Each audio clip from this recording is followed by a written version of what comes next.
Agriculture time classes अपने online classes या offline classes, अगर एग्रीकल्चर सुपरवाइज़र का कोई ऑफलाइन क्लासेस लेना चाहिए तो अपने सिक्कर में एक अच्छा इंस्टीट्यूट है, तो वहाँ आप विजिट करके देख सकते हैं। जिस प्रकार से समझ में आए आप तो क्लासेस ले सकते हैं।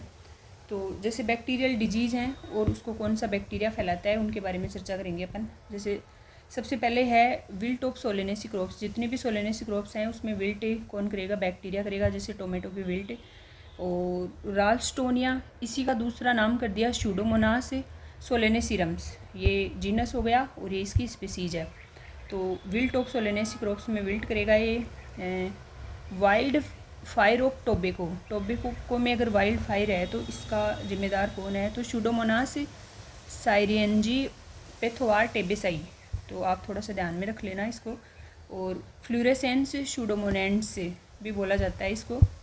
और बैक्टीरियल ब्लाइट ऑफ पेडी अपना राइस है, उसमें bacterial blight Xanthomonas campestris pathovar oryzae. तो आप थोड़ा ये भी देख लेना कि पैथोआर वर्ड किसने दिया था, ऐसे क्वेश्चन पूछ रखे हैं।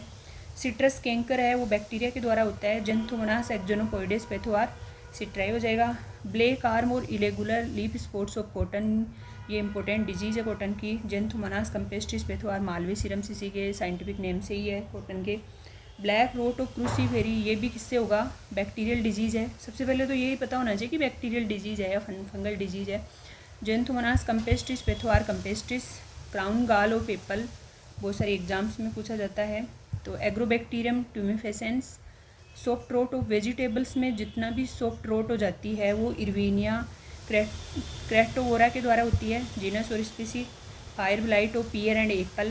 First plant pathogenic bacterial disease है इरवेनिया एमाइलोवोरा। और टुंडो डिजीज ऑफ वीट है, वो बैक्टीरिया और निमेटोड दोनों के द्वारा होती है। तो इसके में बैक्टीरिया का नाम क्या है? कोरेनोबैक्टीरियम ट्रिटिसाई। नेक्स्ट है कॉमन स्केब ऑफ पोटैटो, अगर में कॉमन स्केब हो जाती है तो वो भी बैक्टीरियल डिजीज़ है। Streptomyces scabies. तो आप ये बेसिक बैक्टीरियल डिजीज़ हैं, इनके बारे में पहले तो यही पता होना चाहिए कि बैक्टीरिया जैसे फंगल डिजीज़ बहुत सारी हैं, बैक्टीरियल डिजीज़ लिमिटेड हैं। तो आप याद कर सकते हैं कि ये बैक्टीरियल है। और बार बार रिवीजन तो करना ही होगा, चाहे कितना ही इंटेलिजेंट हो। जैसे एवरेज स्टूडेंट है तो बार बार रिवीजन से अपने जो एग्ज़ाम है उसमें सिलेक्शन हो सकते हैं, अच्छी रैंक भी ला सकते हैं।